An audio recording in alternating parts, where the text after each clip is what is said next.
están? Les dejo un saludo cariñoso en un nuevo capítulo de Conversaciones en Cuarentena, una iniciativa realizada desde la Escuela de Comunicaciones de la Universidad Viña del Mar. Quiero dar la bienvenida a mi compañera Valeria Aspillaga, la profesora también de la Escuela de Comunicaciones, que es además la gran productora de este espacio. ¿Cómo estás, Valeria? Hola Marcela, te saludo y agradecida nuevamente de la invitación a participar en este conversatorio que ya está marcando un precedente en lo que estamos haciendo como escuela, que queremos dejar hacia adelante, abarcar los temas de actualidad, ir abordando aquellas cosas que como comunidad universitaria y también comunidad en general nos interesan. Exacto, y hoy día tenemos un invitado muy importante que además nos va a ayudar a abordar un tema que es importante y preocupante también.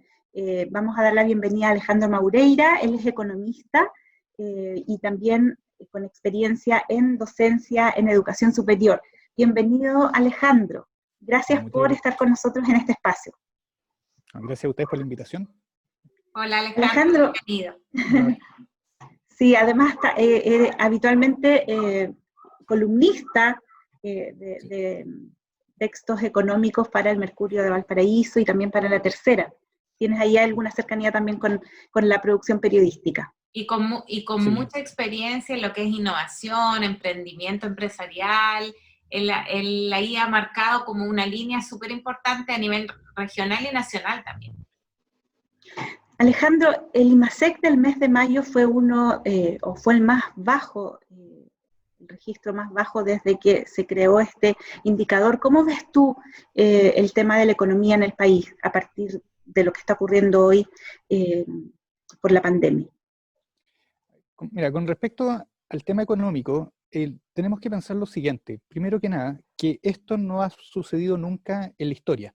O sea, si bien nosotros podemos compararlo y decir, no, lo que está pasando hoy día es comparable a la peste negra, a la fiebre no sé qué, en España en 1930 o a fines de 1800, no sé, lo cierto es que en un mundo conectado como estamos hoy en día, esto no había sucedido. Entonces, a partir de ello, también tenemos que reconocer que nosotros creemos que van a pasar muchas cosas, creemos que va a pasar esto.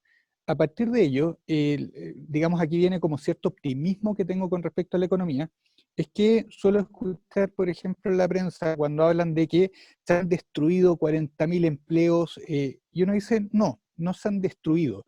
Esto como es nuevo, no hay una destrucción de empleos, sino que hay una pausa de ellos. Voy a dar un ejemplo. Si hoy día yo me voy a Puerto Varas, seguramente en Puerto Varas me voy a topar con muchas cabañas que están desocupadas y el sector turismo está en el suelo. Pero eso no quiere decir que eso se esté destruyendo. O sea, no quiere decir que Puerto Varas nunca más en su historia va a volver a turismo. Esa es la definición de destrucción. Lo que sí, Puerto Varas en este momento está en pausa y una vez que todo esto suceda, no hay razones para que eso no vuelva a emerger. Entonces, desde ese punto de vista, creo que tengo una visión más optimista de lo que está pasando hoy en día, sin quitar, obviamente, lo fuerte que es pasar por una crisis como la que estamos. Y eso exigiría de alguna manera una reconversión por parte de los distintos sectores productivos y además también, no sé si te parece un rol distinto, por ejemplo, del Estado o los distintos actores que están interviniendo en la economía. ¿Cómo ves tú ese tema? O sea, hay dos temas. Una, con respecto a la reconversión, no veo mayores reconversiones. Lo que sí veo es que sí van a haber áreas industriales que hoy día se están destacando con respecto a otras. O sea, es inevitable ver que hoy día, por ejemplo, muchos de nuestros comportamientos van a llevar a cambios definitivos. Entre ellos, por ejemplo, voy a comentar el hecho de que estemos conversando por videoconferencia se nos está haciendo cada vez algo más normal. Lo estamos normalizando. Y al mismo tiempo empezamos a trabajar con ello. Cuando partió la pandemia, era muy incómodo tener este tipo de reuniones. Hoy día nos parecen cada vez más naturales. De hecho, yo creo que a todos nos ha tocado estar todo el día y aparecemos youtubers, todos, ¿no es cierto?, frente a las cámaras. Entonces, claro, eso también nos lleva a que, por ejemplo, cuando todo esto pase, no veo razón para que las reuniones en línea, por ejemplo, se mantengan. Son una buena idea. Y esos son cambios que van a permanecer. En la economía también van a haber muchos cambios que van a permanecer, están relacionados con esto. Y con respecto al rol del Estado, yo creo que aquí ha quedado claro dos cosas que son importantes. La primera de ellas es que yo creo que necesitamos un Estado que tenga muy claro cuáles son los lineamientos para el resto de la sociedad. No un Estado que esté participando activamente, entregando cajas o algo por el estilo, sino que un Estado que diga, ok, hoy día nos guardamos todos. Mañana, señor, si usted quiere funcionar, estas van a ser las condiciones, disculpen que hay estas van a ser las condiciones con las cuales usted tiene que funcionar. Si usted las cumple, funcione. Si no las cumple, no funciona. Por ejemplo, a mí me gustaría un rol más en esa línea del Estado y obviamente mucho más, digamos, conectado a la realidad. Porque si hay algo que está quedando claro es que hasta cierto punto la política no está conectada a nuestra realidad. Y eso se ve en las decisiones que se han estado tomando, que no han sido muy buenas a mi gusto, y que obviamente ya tienen que ver con un diagnóstico equivocado con respecto a cómo somos. O sea. En ese sentido de la conexión que tú decías del Estado y de la política, ¿hacia dónde crees tú que deberían ir las políticas? Porque me gustó mucho ese concepto que dijiste tú de pausa, de que estamos como en un letargo. Pero yo también podría distinguir que hay ciertos sectores que se van a ver más complicados para salir de ese letargo. También hay algunos sectores que tal vez van a morir porque no habían aplicado mucha tecnología, mucha innovación, tal vez esos negocios, que era un emprendimiento que vendía a lo mejor alimentos, que eran cosas como más tradicionales. ¿Cómo combinamos ahí la mirada que tendría que tener el Estado, no sé, los legisladores, con ese grueso de gente que tenía una actividad que era más bien tradicional y que va a costarle más salir de esta como pausa que tú expresaste que tienen algunos sectores que podemos identificarlo? Ahí, acá se va a venir, digamos, algo que es entretenido. O sea, como vamos por partes. La primera de ellas tiene que ver con este concepto de que no hay una destrucción, sino que una pausa. Entonces, ahí hay una parte del rol del Estado que es eliminar la pausa lo más rápido posible. O sea, aquí vienen las inyecciones de gasto fiscal, subsidios, etcétera, para poder ayudar a varios sectores, como por ejemplo el turismo, a reponerse. Por ejemplo, el turismo se puede sacar rápidamente si es que logramos atraer personas para el turismo. Y para ello se necesitan, obviamente, políticas públicas. Eso es por un lado. Por otro lado, también vamos a necesitar que también el grueso industrial también, digamos, empiece a funcione lo más rápido posible. Mismo caso el turismo, necesitamos ahí políticas públicas que ayuden a reactivar la parte industrial. Pero después viene otra parte que tiene que ver con respecto a las personas. Y el emprendimiento ahí empieza a jugar un rol clave. Cuando nosotros miramos el porcentaje de personas que se dedican al emprendimiento, nos vamos a dar cuenta que la mayoría emprende por necesidad. O sea, si bien tenemos toda una cultura hoy día de emprendedores jóvenes, pujantes, rebeldes, súper bien, que hoy día están haciendo cosas maravillosas, espectaculares, espectacular. Pero cuando miramos también que es un emprendimiento súper válido, nos damos cuenta que muchas personas sacan una microempresa, una pequeña empresa, porque no encuentran cabida en la sociedad. Y dentro de ello, fíjate que si miramos las cifras, por ejemplo, el empleo femenino ha estado en el último tiempo de alguna forma guiado por el emprendimiento. Así que yo creo que una buena forma de sacar, digamos, el país adelante tiene que ver con esto, con el fomento del emprendimiento, con el respeto a los emprendedores y emprendedoras, y también, digamos, a la gente que trabaja en forma independiente, que hasta ahora no han tenido, digamos, una mayor relevancia para la economía y debieran tenerlo. Alejandro, ¿cómo ves tú, ya que nos metemos en esta dimensión que tú dices, lo que le toca al ciudadano, ves que tendría que haber un cambio también en esta percepción, en esta perspectiva del consumo de esta sociedad que hemos construido? ¿Qué cambios ves tú que a lo mejor esta crisis nos está poniendo delante de la mesa para pensar respecto de cómo podemos comportarnos como sociedad? Que acá yo creo que están convergiendo, bueno, junto con esta crisis, convergen en realidad dos cambios estructurales en nuestra cultura, que se vienen dando desde hace un tiempo. Esos dos cambios estructurales tienen que ver con digamos, que nuestra cultura se está, no sé si es que no es feminizando, sino que estamos terminando obviamente con todo este mundo patriarcal, más masculino, más machista, eso está tendiendo a desaparecer. Y esos cambios estructurales también traen cambios en nuestra forma de comportarnos, de ver la sociedad, de priorizar las cosas. Eso es uno. Y el segundo, de los cambios que estamos viendo, tiene que ver con la diversidad. Y eso yo creo que hoy día está marcando la pauta. ¿A qué me refiero con respecto a la diversidad? Que si bien tenemos muchos preceptos de, por ejemplo, no, que tenemos que ser todos iguales, lo cierto es que hoy día, por ejemplo, cuando yo miro, no sé, este tema del consumo, hoy día estamos viendo una economía sin consumo y sin comercio internacional. Así se ve una economía sin consumo y sin comercio internacional. Cuando miramos, por ejemplo, en mi caso, yo digo el consumismo, no, eso está mal, pero también empiezo a reconocer que es bueno para un grupo.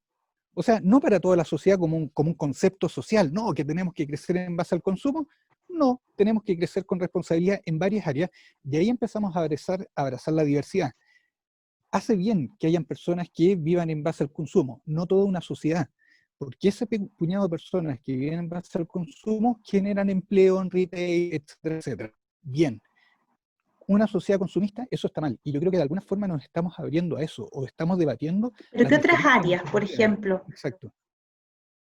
¿Pero qué otras áreas, por ejemplo, a tu entender, habría que privilegiar? Una es el consumo, ¿cuáles otras Eh, para activar esta economía? bueno, desde ese punto de vista, a ver, yo soy regionalista, siempre lo he sido, y yo creo que una de las razones por las cuales no crecemos todo lo que deberíamos crecer es por un centralismo que lo estamos viendo en la gestión de la crisis propiamente tal. El coronavirus debería haberse atajado cuando estaba en Santiago, y hoy día está en regiones porque no se hizo. Y eso mismo también nos lleva a lo siguiente. Es increíble que nuestro país, enorme, hermoso, esté concentrada la mitad de la población en el centro del país, o sea, en pocos kilómetros. Y dentro de eso es cuando uno dice, bueno, ¿qué pasa con las políticas públicas para que eso no suceda? Y nos damos cuenta que tenemos un país centralista y que eso también nos ha quitado muchos puntos de crecimiento. Y con todo este panorama que tú nos presentas, a mí me gustaría tener como una mirada, o que tú nos hablaras, si es que tenemos como una mirada un poco más esperanzadora respecto de si podría, a partir de esto, de estas cifras negativas, ¿no es cierto?, que hoy día enfrentamos, pensar en que tal vez el gobierno, los legisladores y en general la comunidad va a tener un cambio. Se habla mucho de que antes tuvimos esta economía lineal, ¿no es cierto?, de usar y votar, y hoy día estamos por estas 3R de reutilizar, de renovar y recuperar. Entonces, ¿crees tú que podríamos pensar en que tal vez apoyar un poco en estas nuevas generaciones que son emprendedoras, como dices tú, estas generaciones que tienen una mirada distinta, podríamos pensar que podemos llegar a una economía de este tipo? Sí, yo creo, de hecho, uno de los temas que se está afianzando tiene que ver con el consumo de las expectativas. Hay como para, también como en línea con lo que decía Marcela, con respecto al tema del consumo, una sociedad consumista, hace tiempo que las nuevas generaciones están impulsando un consumo orientado a las experiencias. ¿A qué me refiero? Que lo importante era gastar el dinero donde uno tenía una experiencia de vida. No cuando yo compro una cosa, oye, yo tengo un auto, tengo un celular, no, yo hice un viaje, yo estuve con mis amigos. Yo creo que si hay algo que nos está enseñando esta crisis es que las experiencias pueden valer mucho más que las cosas, y si eso se mantiene, también ahí tenemos toda una nueva sociedad que eventualmente puede emerger de todo esto, o sea, con una visión mucho más humana y experiencial de lo que estamos viendo. Entonces el futuro no se ve tan negativo. ¿Tú crees que hay que seguir De hecho, impulsando en el tema del emprendimiento, que tendríamos que seguir en esta línea? sí, a ver, o sea, insisto con una cosa, en esta crisis no sabemos realmente lo que va a pasar. Yo creo que no hay razones que haya una destrucción de empleo ni tampoco de producción. Hay una pausa, sí que sí creo que va a haber un crecimiento acelerado. También creo que todo esto va a ayudar tanto, como bien decías tú, a la economía circular. O sea, en otras palabras, tiene que ver también con las lluvias que hemos tenido en el último tiempo y que vienen ahora, que es cuando uno se pregunta. De hecho, yo he estado preguntando a algunos expertos para saber su opinión. Es decir, ¿tiene que ver las lluvias de ahora con el hecho de la paralización industrial y automotriz? Y cuando empecemos a mirar después de esto, tenemos los datos. O sea, hoy día no es para sacarlo y ponerlo encima de la mesa, pero sí hay expertos que hoy día pueden decir, ¿saben qué? Hoy día la expectativa de vida de las personas aumentó por una baja en la contaminación. Eventualmente estamos teniendo, entonces, no mantener eso y no perpetuarlo sería un error. Y por otro lado, claro, todo lo que tiene que ver con emprendimiento, sin duda tiene que ser una forma, y va a ser una forma que nos va a ayudar a salir de esto rápidamente. Claro, de alguna manera también aludirá tal vez a una búsqueda de nuevos equilibrios. Es interesante también ver cómo en algunos sitios, por ejemplo, se han movilizado iniciativas solidarias en barrios, entre vecinos. También ahí es buscar alternativas, otras, que nos hagan relacionarnos con la vida, con las cosas, con las experiencias y las necesidades de una manera distinta. Yo creo que ahí hay una gran oportunidad que ciertamente no soluciona el problema inmediato, pero da una esperanza de mediano y largo plazo respecto de cómo nos planteamos frente a los temas económicos. Alejandro, queremos agradecerte muchísimo esta conversación, que muy interesante. Gracias por compartir con nosotros y además también darnos tu perspectiva sobre el tema. No, muchas gracias a ustedes por la invitación y espero haber sido un aporte para el debate. Sí, muchas gracias, Valeria, siempre tan solícita. Gracias a ustedes y esperamos que a lo mejor en un futuro, en mediano plazo, podamos repetir esta conversación cuando ya estemos reactivando todos los sectores productivos y podamos volver a hablar de una cierta normalidad. Y además conversar un tema que es súper importante, el enfoque del emprendimiento, claro, el emprendimiento más allá de la necesidad. En el fondo, ahí hay una cuestión bien interesante que poder abordar contigo, que tienes experiencia en esos temas. Muchas gracias, Alejandro, que tengas una muy buena tarde y un saludo cariñoso para todos quienes nos escuchan desde la Escuela de Comunicaciones de la Universidad Viña del Mar. Muchas gracias. Gracias, chao. Chao.